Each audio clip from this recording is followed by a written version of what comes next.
Our topic for today was a little bit about life-work balance and finding balance in life and finding your own path and all of that good sort of stuff. And when we were talking about this, I was like, oh my God, I know the perfect person who should come in and talk to this, because Christy and I go back, 10 years, I think.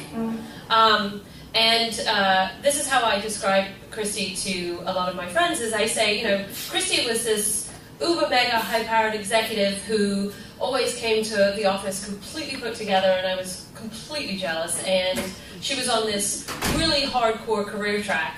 And then she showed up at the office one day and she said, well, I'm leaving my job and I'm going to go to India and I'm going to build schools, and then I'm going to go somewhere else and we're not going to speak for like 6 months or something crazy. And it completely blew mine and pretty much everybody who knew her's minds.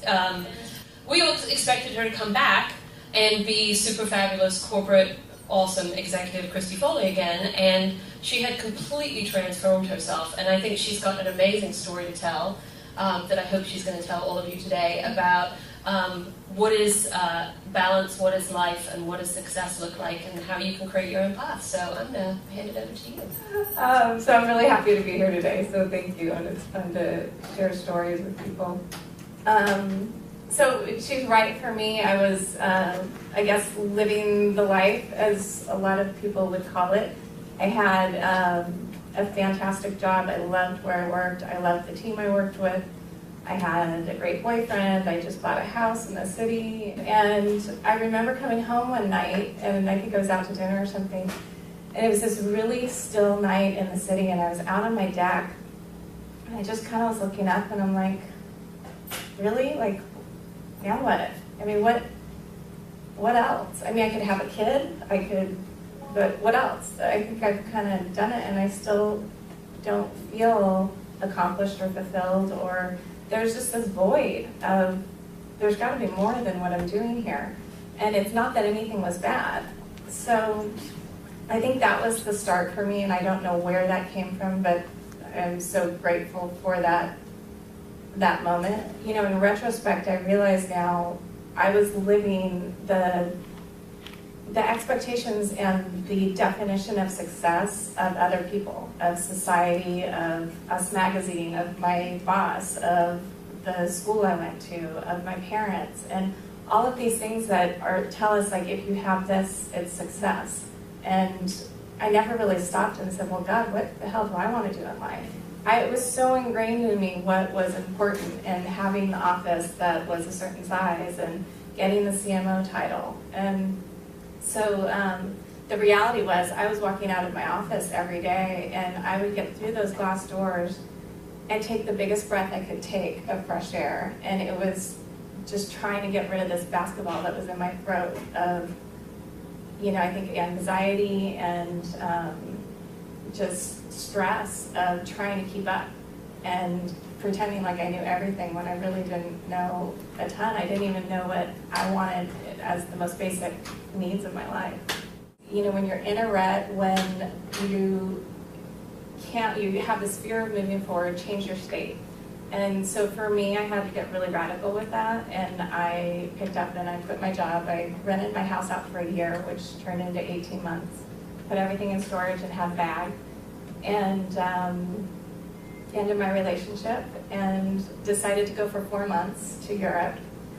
And it was just opening up this whole world of discovery, and I completely disconnected. I didn't bring a cell phone, I didn't bring a computer. Yeah. Well, so going to Europe sounds pretty fabulous to me, fruity cocktails and all. Like, you took this first step of doing the Europe step, but it seemed to grow and get bigger every time we'd follow up and have a conversation. And there were many of us that followed Christy's travels on Facebook and on the web and all of that good sort of stuff. And it seemed as though you kind of stepped your way into this new life as well. Yeah, well, it's funny that you bring it up that going to Europe was so great and glamorous, but I actually haven't told the story until this year, and now I'm in a more comfortable place where I'm like, this is me, this happened. And when you land in London, there's this welcoming reception, and they have a lounge, and so they have a shower and internet and all this stuff, so I go there afterwards.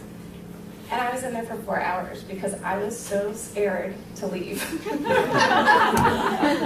Finally, this flight attendant comes over and starts talking to me, and she's like, well, let me help you. And, you know, my daughter lives in this neighborhood. It's a great neighborhood. And she helped me find a place. And she's like, now you just go get on the tube. And my eyes went like this.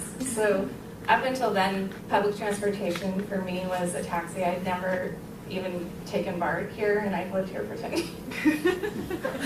I take it all the time now. But it was this completely going into this, all these unknown things. I'm like, I can't take the tube. Like, how do you take it? Where do I go? I have all this luggage. And it was just super scary.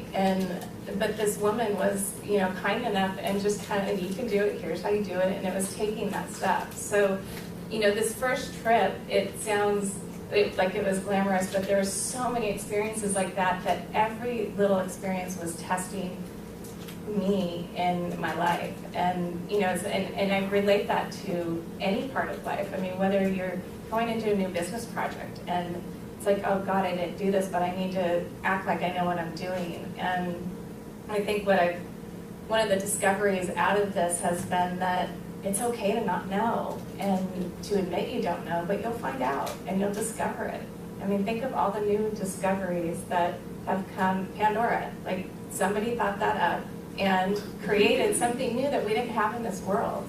And, you know, I just feel like we all have something unique to bring into this world. And I was living so much of my life trying to be what I was seeing and not allowing whatever was within me to blossom and be created in the world. So, I don't want any of you all to run off to any foreign places. You all have jobs to do, so please do not give them too much direction. I'm just joking. I mean, I've personally found Christy's story completely inspiring and really I've certainly talked to many of the team here about finding your heart place and what it is that you do, which is really what I admire and what you've accomplished. But finding your heart place and traveling around Europe, for all of us, isn't actually a reality. And so I'd love you to talk about, you know, if any of these guys wanted to be able to do this, like, what is the process in finding that resonates with you, even if it is, like, because the resonate with you might be, or might have been, oh, actually, I do want to be a CMO, and that is the path that I want, and what is that hard place for you? And I'd love you to talk a little bit about how you think about that, and what advice you would give to the people across the country about how they can find that for themselves and keep their jobs, please.